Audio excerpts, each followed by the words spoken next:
people think of Lake of the Woods as a fishing lake. It's sure a lot more than that.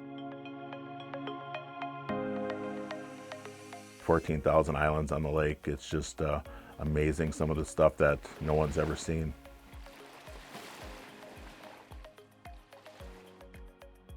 My wife Anita and I have been coming out to the Northwest Angle for 20 years, and she's a real outdoor person. And we kind of have a complementary interest where she loves to fish and I love to explore.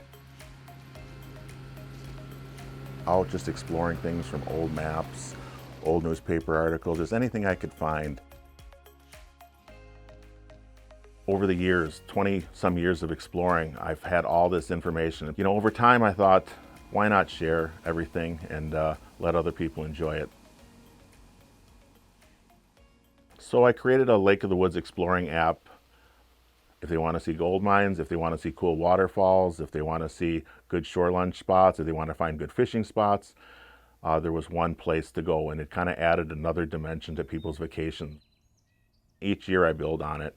Probably have about 300 places to see on Lake of the Woods before I'm near complete.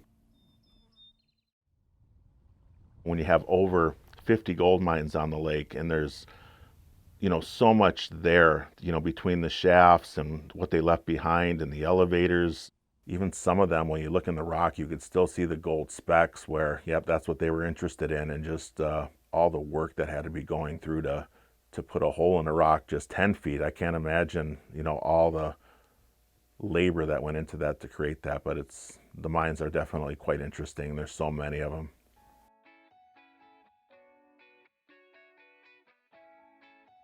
So there are 3 sun sweeps that have been created by David John Barr. He's an artist from Michigan. And what he wanted to do was he wanted to bookend each side of the border between the United States and Canada. So he created a sun sweep in the state of Washington, one on Lake of the Woods, and then one in Maine. On the first day of summer, you'll actually see a reflection of the sun on the stone, and it follows the contour of the artwork. I know several different groups go out on the first day of summer and check them out. It's a pretty neat artwork.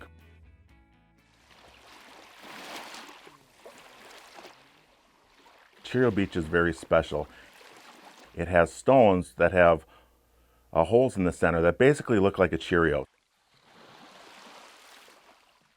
No one really knows how they're formed, and a lot of people like to go there and create necklaces and bracelets, and it's kind of a cool place to visit, and you can never really leave there in less than a half hour because you find so many interesting things. It's pretty fun to go check out.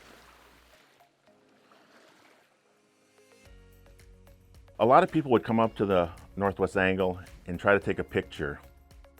Oftentimes the picture was next to a road sign or something that really wasn't meaningful. So the local group got together and looked at different options, and one of the things they looked at was the Key West buoy.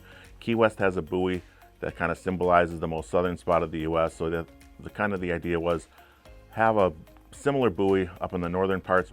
The people that come up to the angle just to take a picture of the most northern spot, that seems to be the best place to take the pictures from what we've had in the past.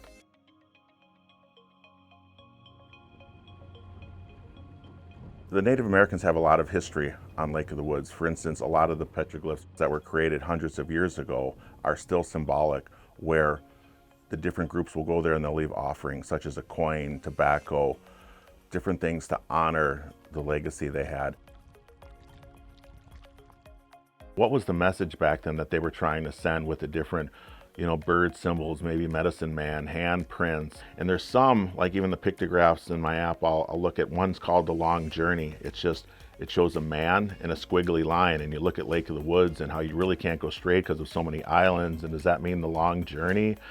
Or what did that mean? So everyone kind of has their own interpretation, and I think that's what's kind of fun about the pictographs, because it's a language people don't understand, and you look at it and you're saying, boy, what does that mean to me?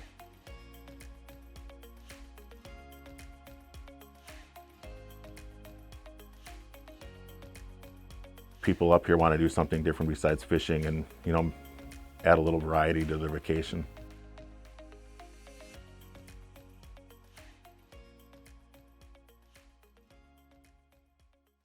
Funded by the Minnesota Arts and Cultural Heritage Fund, with money from the vote of the people of Minnesota on November 4, 2008. and by the members of Prairie Public.